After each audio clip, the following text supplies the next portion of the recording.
This is section 14.3, normal distribution.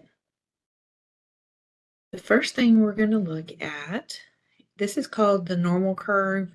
It's commonly known as the bell curve. So what this says is that 68% of your data is within one standard deviation of the mean. That's here. Okay, so this is 68% of the data. This curve is perfectly symmetrical, so that means that 68 can be evenly divided between there. So between, this will be a standard deviation of 0 and a standard deviation of 1, 34%. And if the standard deviation is negative, it just means it's below or to the left of the mean, the average. Then we have 95% of the data is within 2 standard deviations of the mean. Okay, so that also includes the 68% in the middle. Okay, so each of these little bars between -2 and -1 is 13.5%. You don't have to write this down, it'll be on the curves. So if you add all 4 of those up, you're going to get the 95%. Then within 3 standard deviations, these little lines right here just keep going and going. 99.7% of your data, so between 2 and 3 standard deviations, it's 2.35%. And a little bit here in the tails, these would be your outliers. It's 0.15%.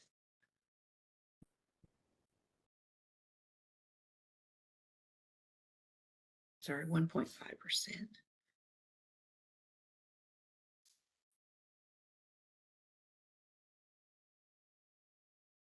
Let's go.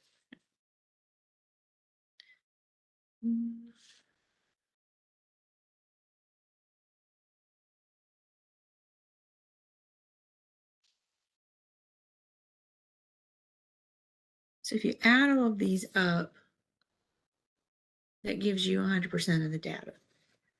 As far as statistics go, generally we just say all the data is within 3 standard deviations of the mean. Okay, these little tails, those again are just outliers, extreme values. And this is what the curves look like broken down. Let me make that just a little bit bigger. Okay. All right, so when you go to take the test, I do give you copies of these blank curves with these numbers on there. Okay.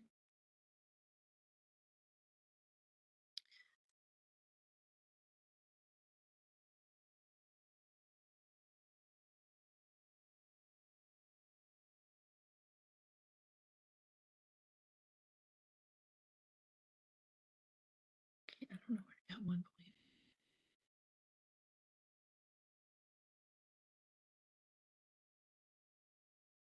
All right, so it is 0.15. I don't know why I was thinking it was 90. Oh, it's 99.7. I was thinking something else. All right, so it is 0.15 and the tail's there. All right, so if you look at this curve, you have a mean of 8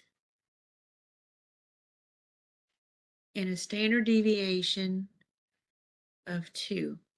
So this will be comparable to X bar. This is just, it looks like a U, it's called mu. It is a population standard deviation. And then it looks like a O, I can't do it correctly, it's called sigma. That's comparable to S of X like we did before, but sigma here looks like a little O is your population standard deviation. So they want you to use the rule, the 68, 95, 99.7 rule. It's frequently called the empirical rule, to find the percentage of values in the distribution between 8 and 14. So the mean is 8, the standard deviation is 2. I'm going to show you how to set this up. So the mean goes in the middle. So if I add 1 standard deviation to that, I get 10. If I add another standard deviation, which puts me 2 standard deviations away from the mean, I get 12. And then add the third one, 3 standard deviations away from the mean is going to be 14. Now, if you're below the mean, you are going to subtract the standard deviation. So if I subtract 1 standard deviation, which is 2, that's going to give me 6. Subtract another standard deviation, so I'm subtracting 2 standard deviations, that's going to give me 4. And then subtract another standard deviation, so that's going to be 2. So whatever data this represents, most of the data values we technically say fall between 2 and 14. Great. So they want to know what percent fall between 8 and 14. Okay, so between 8 and 14, that's between. So it's this bar here.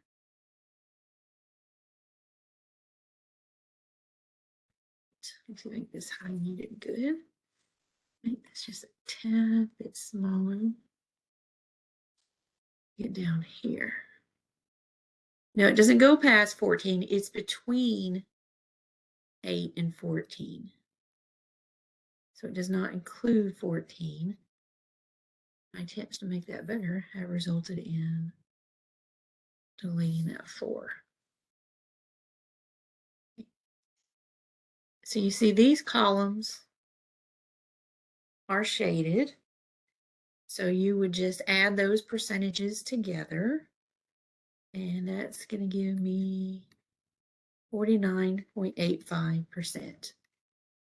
When you do these problems, it won't tell you what to round to, because with these, it knows what these breakdowns are as far as percentages, so it knows where the decimal should stop. Don't round this to 50. If it doesn't tell you what to round to, just whatever you get. All right, this is a mean of 16 and a standard deviation of 2.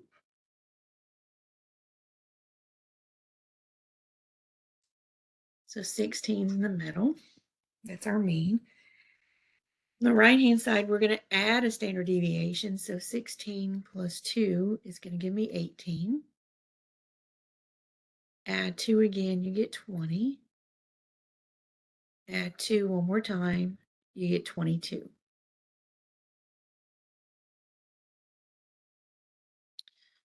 All right, so to the left, we're going to subtract standard deviations. 14, subtract 2 again, I get 12. Subtract 2 one more time, that gives me 10. So you have your curve set up. It's the first thing you need to do. And then we want to know the percentage of values that lie above 20. So above 20 is greater than 20, so that's going to be to the right. So that's also going to be this little tail part here, okay? So we're going to add these two percentages together, and that would be the top 2.5%. Again, it won't tell you what to round to. The one on the left ended up going to 2 decimal places. The one on the right ended up going to 1 because of the way that the percentages are broken down.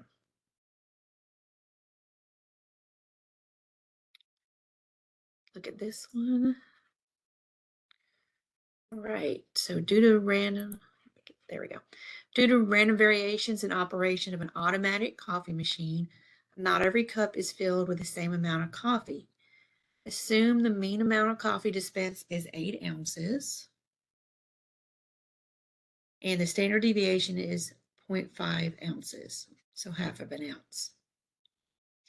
Use the 68, 95, 99.7 rule to complete the following, and they want the percentages. Scoot this over. I'm going to set the curves up. Now it's the same problem, just two different parts. So we're going to set the curves up the same. So our mean is 8. We're going to add a standard deviation. Add another one. And then add one more. So we're 3 standard deviations to the right. To the left, we're going to subtract a standard deviation. So 8 minus the 0.5 gives me 7.5. Subtract 0.5 again, and you get 7. Subtract 0.5 that third time. 3 standard deviations below the mean is 6.5. So we would say that for an 8-ounce cup of coffee, what you actually get is going to be between 6.5 and 9.5 ounces. We already have it set up. I'm going to go ahead and just copy that down over here since it's the same problem.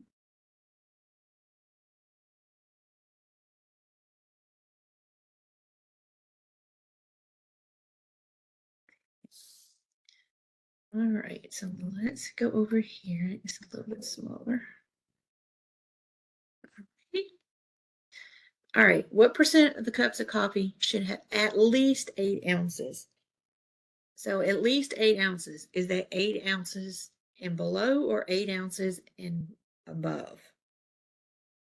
So when they say at least 8 ounces, that's 8 ounces or more. So since it's not between two numbers, we're going to include that tail. If it says between, you're going to stop. You won't include tails. If it's above, greater than, or less than, below, then you will be including one of the tails. From there, you would add all 4 of these percentages up. Don't forget the percentage in the tail. So that's 50%. So half of the cups of coffee have at least 8 ounces in them. Part B is what percent have less than 7.5 ounces? Less than 7.5 is below. It's not between two numbers, so we include the tail.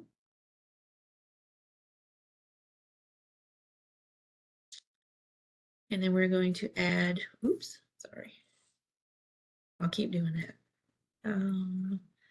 Add those together. So that's, I think it's 16%. Let me double check.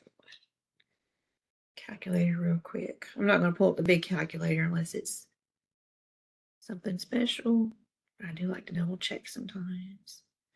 Okay, it is 16%. So 16% of the cups of coffee will have less than 7.5 ounces in them. Right, this one's similar.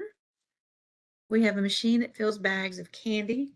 Due to slight irregularities in the operation of the machine, not every bag gets exactly the same number of pieces. Assume that the number of pieces per bag has a mean of 200 and a standard deviation of 2. So it could be like M&M's, Skittles. I don't know any. I'm not a big candy person. I don't know what else has little bitty pieces, but it could be something like that. Is what it makes me think about. I guess it could be a big bag too, if you buy those big bags with the little mini bars. I like chocolate though, not hard candy. All right. So we're going to set up the curves the same. So our mean is 200.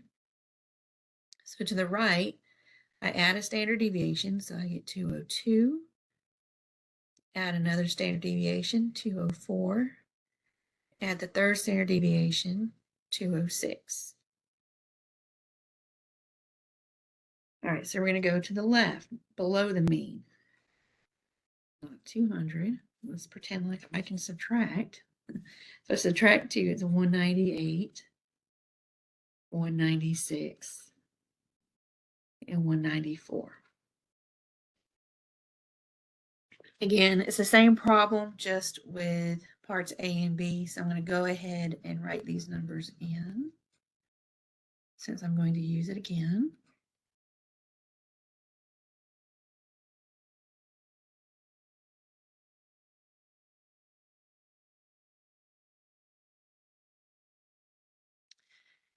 Part A, what percent of the candies have between 200 and 202 pieces? That's only one column. It's 34% of the bags of candy.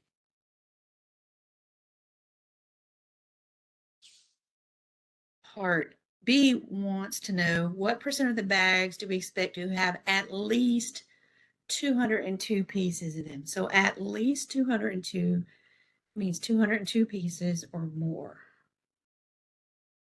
It's not between. So we're going to catch a tail. Don't forget that little tail on the end there. We add those up. That's going to be 16%. I think students forget the little tail piece. That's why I keep repeating myself. All right. So we can use a z-score. A z-score just tells us standard deviations. So for instance, let's just go back up here. This is just a little background information. So 202 would have a z-score of 1. 196 is 2 standard deviations below the mean, so it would have a z-score of -2. This would be a z-score of 3 because it's 3 standard deviations above the mean. If it is the mean, the z-score is 0. So for here, like if we need to calculate the percentage between 0 and 1.3, between the mean and 1.3, which will be about here, it's going to be a little difficult to do. Okay. We know it's going to be a little bit greater than 34%. When you go to do this homework, the homework has tables. If you wish to try and read the tables, you can. I don't think it's that difficult, but you also have to remember I really like stats and I enjoy math. But the calculator will actually do this for you. So there's a spot over here for you to make calculator notes. Okay. So I do like to draw this out. I don't know why. I'm a visual learner. I know why. Okay. So our z-score of 0 is the mean. And it's 1.3 standard deviations. So what percentage of the data falls between 0 and 1.3 standard deviations? We know between 0 and 1, like we had here, is 34%.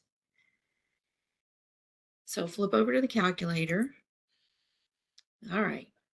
So I'm going to go through this slowly. Just take your time and write it down. You're on your main calculate screen. You're going to hit menu. And what are we dealing with here? What's this section cover? We're dealing with statistics. Can't remember which one to hit. Just kind of play around a little bit. All right. So then once you hit statistics, we're going to go down to distribution. So menu, statistics, distributions. And then we want the second one down after that, normal CDF. All right, we don't want normal PDF. PDF just gives us 1 point. This is cumulative, so it's adding it up from 0 to 1.3. Okay. All right, so our lower bound, if we look at the image, this will help you. Our lower bound is 0. So looking at the image, what do you think the upper bound is going to be? 0.3. Now, for our purposes, we're not going to change these two. Your calculator will default to 0 and 1 every time. So you can just tab down to OK and hit enter. So 0.403 says percentage. Okay, now at this point we need to convert from decimal to percentage. So there's a couple of ways depending on how you learned it. I'm going to do both ways. Some people learn it as you move it 2 decimal places to the right. So that's going to be 40.3%. It will tell you what to round to. Or the other way is to just multiply this by 100. And then you will still get the 40.3%. So we said it had to be a little bit bigger than 34, and it is. Let's look at the next one.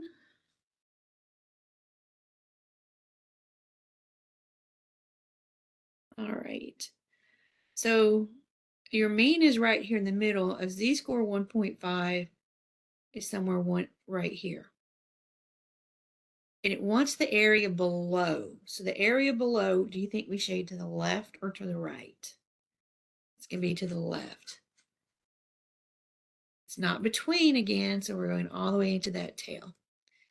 So if you run a number line, what number is that we're going towards? We're going towards negative infinity. In the calculator, you can just put negative 999. You can use 4 nines if you want. 3 works. 2 may work, but I always stick with 3. 3 works good. All right, so we hit menu, statistics, distributions, normal CDF. Our lower, I mean, you can leave it like that, but I'm just going to change it. So left to right on that number line is how you put these in. So negative 999 represents our negative infinity. So the upper bound is going to be the what? 1.5. The other two do not change. Now, if you just want to go from here, you move it 2 decimal places to the right, or you multiply by 100, and I'm going to do 93.3%. I don't know what they want you to round it to.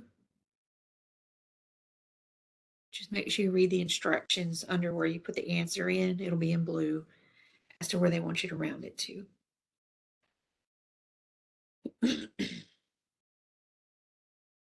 All right, our artist.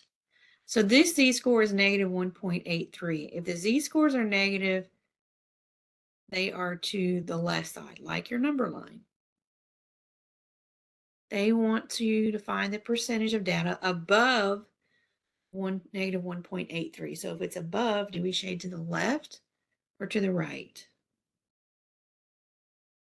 I'm going to shade to the right. We can pretend I can draw.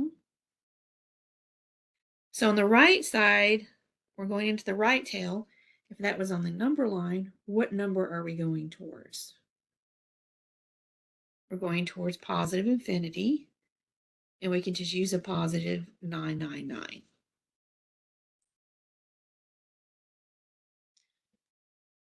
All right, so menu,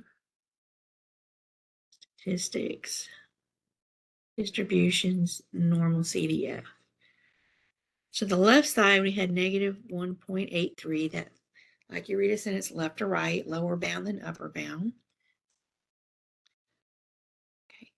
And another thing you may want to do, this screen right here, where it says lower, upper, and then you have your mean and your standard deviation, you may want to write that down in your notes if you feel like you may need it for reference.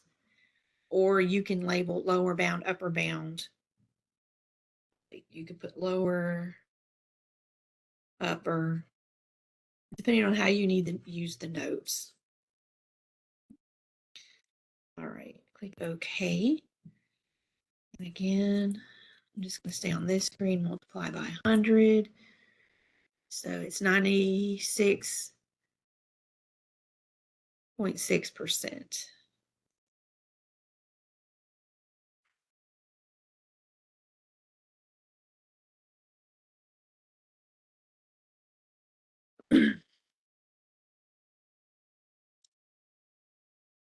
So these two, they give you the percentage and they want you to find the z-score. Again, they will have a table for you. It'll be the same table that you used for the problem before, but we didn't use a table. But again, the calculator will do this for you.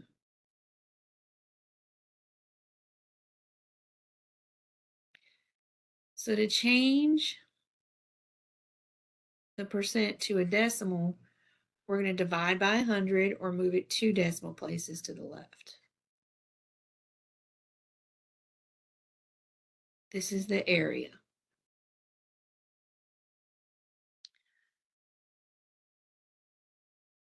So find the standard normal distribution, use the standard normal distribution to find a z-score such that 32.5% of the area under the standard normal distribution curve is below that score.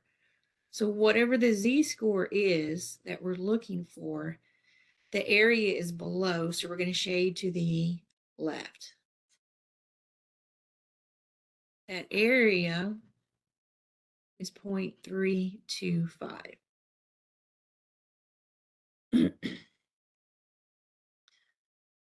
Right. So write this down. Menu. We're still dealing with statistics. Give me 1 second to make this a little bit easier.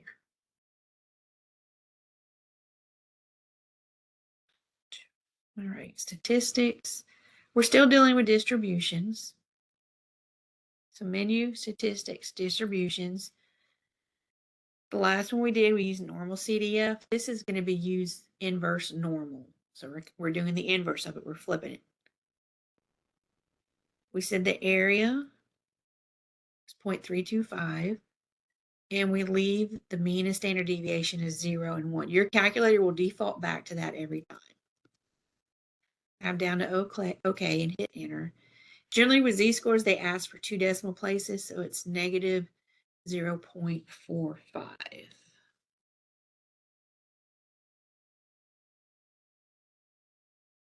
Seen a rare case where they'll ask for 3, but the majority of the time they're asking for 2 decimal places.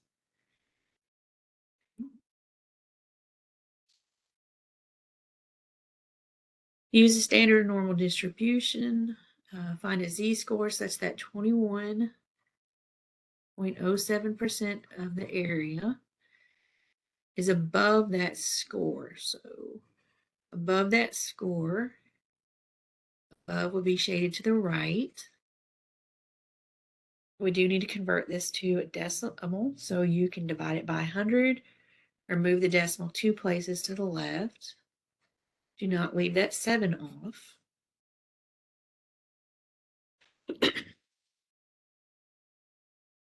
All right, so menu, statistics, distributions, inverse normal. And again, you may need to write this little image down in your notes, just depending on how well you keep things in your mind. This may help you. Okay. So, oh, okay.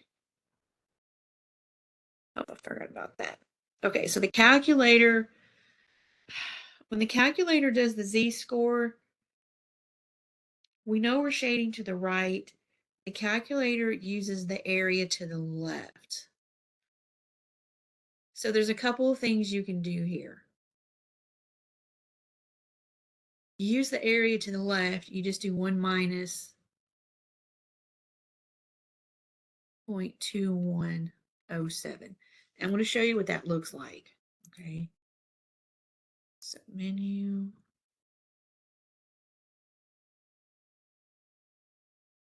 Statistics, distributions.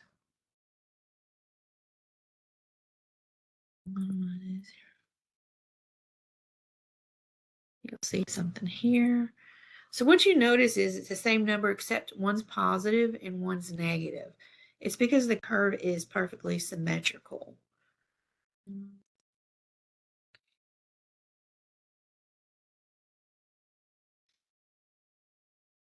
So you can do 1 minus, it needs to use the area to the left. But what I like to, or if you think about it, 50% of the data is on the right. So if it's the top 21%, your z-score is going to have to be positive.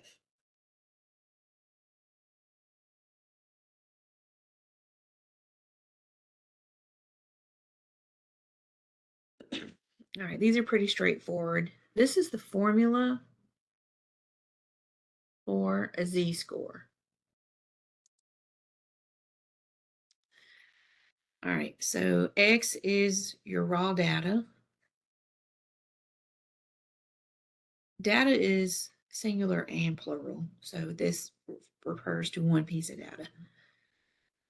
Your mu is your mean.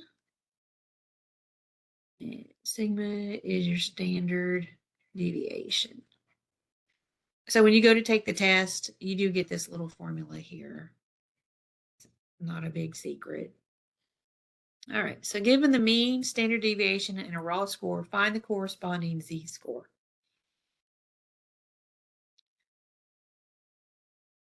All right, so the mean is 65. Our raw score is 49, so is that below or above the mean?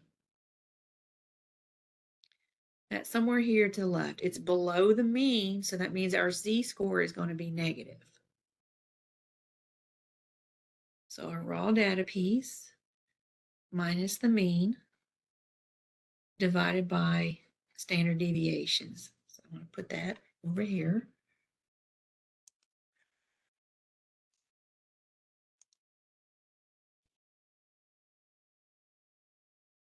I do need to convert this to a decimal. And again, z-scores are generally 2 decimal places, so negative 2.29.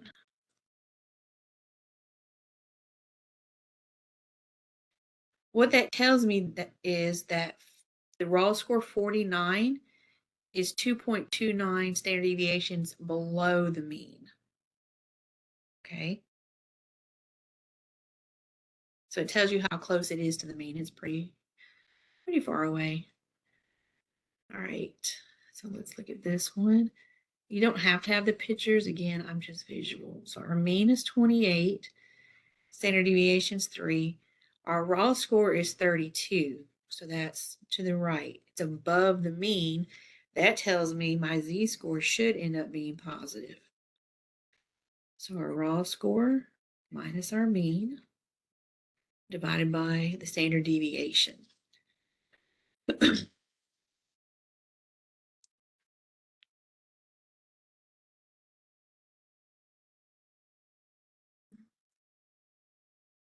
Again, I need to convert that to a decimal.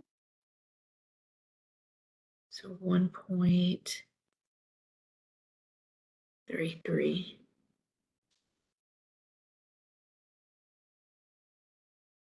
So a score of 32, whatever it is 1.33 standard deviations above the mean. Okay. And that is it for chapter 14.